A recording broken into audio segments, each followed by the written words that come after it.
Hello base, আসসালামু আলাইকুম রহমতুল্লাহি আবরাকাতু। কেমন আছেন সবাই? আশা করি সবাই ভালো আছেন, সুস্থ আছেন, নিরাপদে আছেন। তো আপনারা দেশ ও দেশের বাইরে থেকে যেখান থেকে আমার ভিডিও দেখতেছেন সবাইকে আমার সালাম রইল এবং সুস্বাস্থ্য কামনা করে আমি আজকে নতুন ভিডিওটি আরম্ভ করতেছি। তো আজকে যে বিষয় নিয়ে আলোচনা করব সেটা হচ্ছে বিচ্ছেদ। বিচ্ছেদ বলতে কী বোঝায় বা বিচ্ছেদ কী? তো বিচ্ছেদ হলো এটাই, সেটা হচ্ছে দুইটা সম্পর্কের মধ্যে, দুইজন ব্যক্তির মধ্যে, দুইজনের মধ্যে বিচ্ছেদ ঘটানো, দুজনকে আলাদা করাকেই বিচ্ছেদ বলা হয়ে থাকে।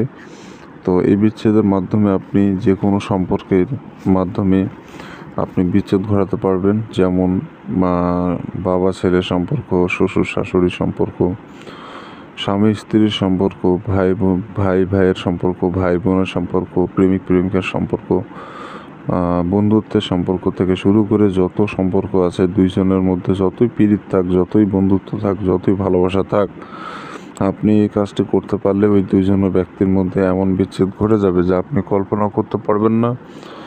ওরা সারা জীবন দুইজনকে সহ্য করতে পারবে না, কখনোই কথা হবে না।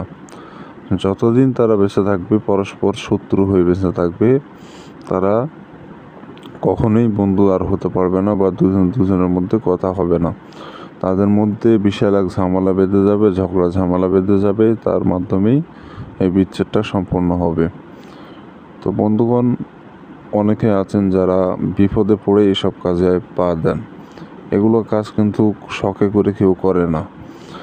মানুষ যখন দেওয়ালে পিঠ ঠেকে যায় তখনই এগুলো পথে হাঁটে। অনেক সময় দেখা যায় আপনার স্বামী অন্য পরকীয়ায় লিপ্ত হয়ে গেছে, বা আপনার প্রেমিক অন্য মেয়েকে নিয়ে ব্যস্ত হয়ে গেছে, বা আপনার প্রেমিকা অন্য কারোর সাথে চলে যাচ্ছে। তেমন অবস্থায় বিচ্ছেদ ঘটানো খুবই জরুরি হয়ে পড়ে।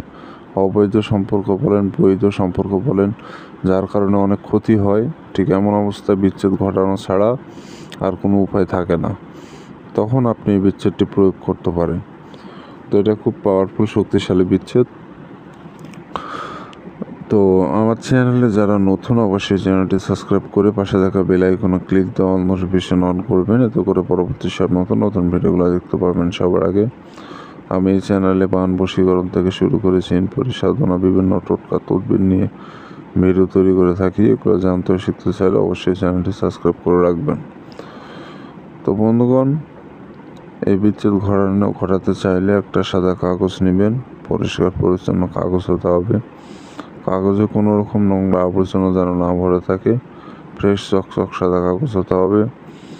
আর কালচা টাইপের কাগজ হলে হবে না। কাগজ দুই প্রকারের হয়, একটা একেবারে চকচকা সাদা কাগজ, আর একটা হচ্ছে কালচা টাইপের সাদা কাগজ। আপনি চকচক যে সাদা কাগজটা আয়নার মতো, সেই কাগজের উপরে আপনি নকশা লিখবেন। তো লাল কালি দিয়ে লিখতে হবে অথবা জাফরান কালি। লাল কালির কলম বাজারে কিনতে পারবেন, 10-15 টাকা যাই লাগুক, কিনে নিয়ে এসে আপনি নকশাটা অঙ্কন করবেন। ঘরটা সুন্দর করে সাজানোর জন্য আপনি স্কেল ব্যবহার করতে পারেন। স্কেল ব্যবহার করে সুন্দর করে নকশাটা লিখে ফেলতে হবে আপনাকে। কোনো রকম তেড়া ব্যাখা বা 19-20 করবেন না। যেভাবে যে হরফ সংখ্যা দেওয়া আছে সেগুলাই আপনাকে সঠিকভাবে প্রয়োগ করতে হবে, লিখতে হবে। তো এই নকশাটা আপনি বৃহস্পতিবার এবং শুক্রবার এই 2 দিনে যে কোনো একদিনে কাজটি করতে পারবেন। বৃহস্পতিবার অথবা শুক্রবার এই 2 দিনে যে কোনো একদিনে কাজটি করতে পারবেন। তো যখনই করেন রাত 10টার পর নকশা অঙ্কন করবেন, আর 10 মিনিটের মধ্যে সম্পূর্ণ নকশা আপনাকে লিখতে হবে। 10 মিনিটের বেশি সময় লাগানো যাবে না, 10 মিনিটের মধ্যে সম্পূর্ণ নকশা লিখে ফেলতে হবে। তো যখন নকশা লিখবেন, নিরিবিলি জায়গায় বসে, একাকী বসে নকশা লিখবেন। আশেপাশে কেউ যেন না থাকে, ফাঁকা জায়গা অথবা ফাঁকা একটা রুমে বসে নকশা লিখবেন। তো নকশা লেখা হয়ে গেলে নকশার নিচে আপনাকে নাম দিতে হবে। যে 2জন ব্যক্তির মধ্যে বিচ্ছেদ ঘটাবেন সেই 2জনের নাম এবং পিতার নাম দিয়ে দিতে হবে। প্রথমে একজনের নাম দিবেন, তার নিচে তার পিতার নাম দিবেন, তারপরে আরেকজনের নাম দিবেন, তার নিচে আর তার পিতার নাম দিবেন। তো এইভাবে করে 2জনের নাম নকশার নিচে অথবা নকশার বিপরীত সাইডে যে পৃষ্ঠা ফাঁকা থাকবে ওই সাইডে লিখে দিতে পারেন। তো এইভাবে করে আপনাকে নকশাটা লিখে ফেলতে হবে। তো লিখে ফেললেই হবে, আর কিছু করতে হবে না। আর এই নকশাটা লিখে ফেলার পর সূরা নাস, কুল আউযু বিরাব্বিন নাস, মালিকিন নাস, ইলাহিন নাস, এই সূরাটা একবার পরে নকশার উপর ফু দিবেন, তাহলে নকশাটা জাগ্রত হয়ে যাবে। এবং এই নকশাটা আপনাকে গাছের ডালে ঝুলায় রাখতে হবে। একটু উঁচু গাছে ডালে সুতা দিয়ে নকশাটা পেঁচবেন, পেঁচায় ঝুলে রাখবেন, যাতে বাতাস আসলে বাতাসে নড়াচড়া করে যেন নকশাটা ঝুলায় রাখবেন। তো ঝুলায় রাখবেন এবং ওই শত্রুদের মনে করেন 3 দিনের মতো টাইম লাগবে বিচ্ছেদটা হওয়ার জন্য।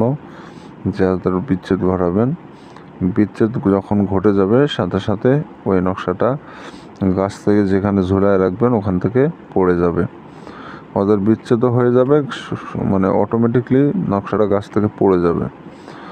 আপনাকে কিছুই করা লাগবে না, গাছ থেকে একাই ওই নকশা খসে পড়ে যাবে। এটা হচ্ছে মনে করেন কাজ হয়ে যাওয়ার প্রমাণ আপনার। তো এভাবে এই কাজটি করে রাখতে হবে, তাহলে আপনার মূলত কাজটা হয়ে যাবে, বিচ্ছেদ হবে। আর অনুমতি ছাড়া কাজ হয় না, এটা আপনারা জানেন। যে কোনো সিদ্ধ গুরুর থেকে অনুমতি নিয়ে এই কাজটি করবেন। আর যারা কোনো সিদ্ধ গুরু চেনেন না, জানেন না, আমার থেকে অনুমতি নিতে পারবেন। আমার থেকে অনুমতি নেওয়ার 2টা শর্ত আছে। 1 নম্বর শর্ত, আমার চ্যানেলটা সাবস্ক্রাইব করতে হবে। 2য় শর্ত, কমেন্টে আপনার নিজের নামটা লিখে দিয়ে যেতে হবে, কারণ আপনার নাম না জানলে কীভাবে অনুমতি দেব বলেন। অনুমতি দিতে গেলে তো আপনার নাম জানা প্রয়োজন।